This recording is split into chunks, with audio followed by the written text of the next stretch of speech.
È sbagliatissimo, è stato condannato, è un mafioso a tutti gli effetti, deve rimanere in carcere. E dovrebbe restare dov'è, per quello che ha fatto, secondo me. Dovrebbe star dentro, è bene anche.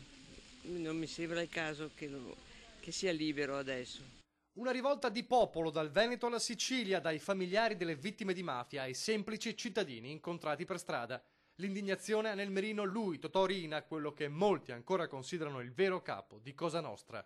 Nonostante la grave malattia e il disfacimento fisico, gli elementi che hanno spinto la Cassazione a invitare il Tribunale del Riesame a riconsiderare la scarcerazione del boss per una fine al di fuori della cella. Giurisprudenza applicata in modo ineccepibile e ligio, ma che non trova sponde nella maggior parte dei cittadini. Io sono d'accordo che lo possono mettere in una struttura ospedaliera, carceraria, ma va tenuto così.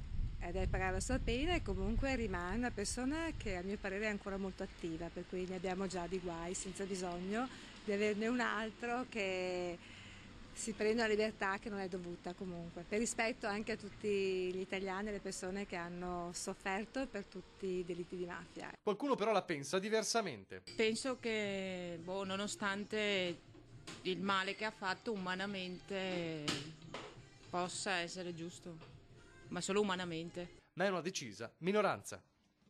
Visto che lui ha causato altre morte ad altre persone, soprattutto in modo violento, non è giusto che lui abbia una morte decente in carcere, secondo me.